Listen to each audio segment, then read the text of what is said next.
গাড়ী দেখিছে গুঞ্জন দা আহিছে।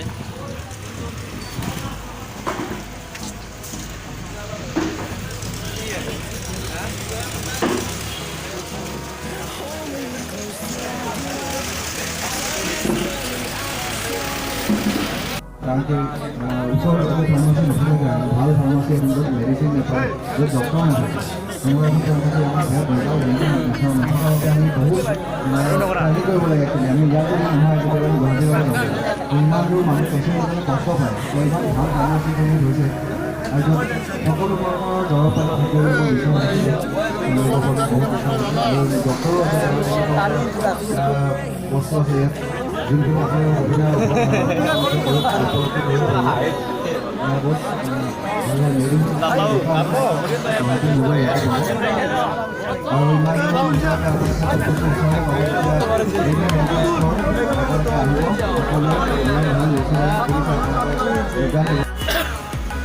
এই স্বাৰ্থ আগত ৰাখি আমি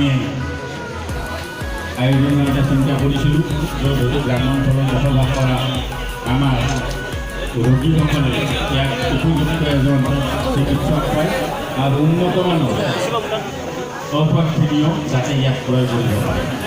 গতিকে এই আছিল আজিৰ এই উদ্দেশ্য। গতিকে আপোনালোকে এটা চকলত কিন্তু সেইফালে গুচি নাপাবা তাৰকাগৰাকী। গতিকে আপোনালোকে দেখাৰ কাৰণে আনিছোঁ। আপোনালোকে বেছি ভয়ালৈ নকৰিব, সন্মুখৰ পৰা চাওক। এতিয়া তাৰপিছত আপোনালোকে ব্যায়াম কৰিবতো।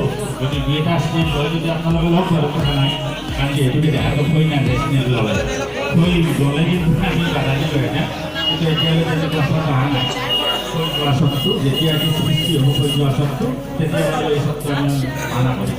গতিকে আহক তেখেতক আমি আগবঢ়াই দিছোঁ তেতিয়া ৰাখিবলৈ।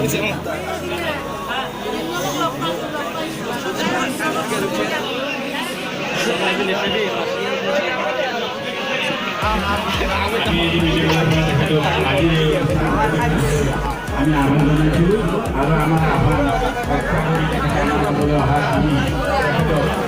আমি আমাৰ কৰ্মসূচী প্ৰদান কৰিব অভিনন্দন জনাইছোঁ। আৰু অসমীয়াৰ এখন পুৰাণ আদৰণি জনাবলৈ মই মাছ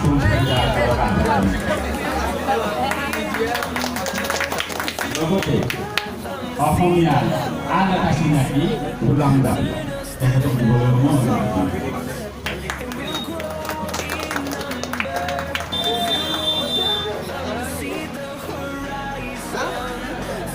গতিকে তেখেতক আজিৰ এই অনুষ্ঠানটো মুকলি কৰিবলৈ মই আহ্বান জনাইছোঁ।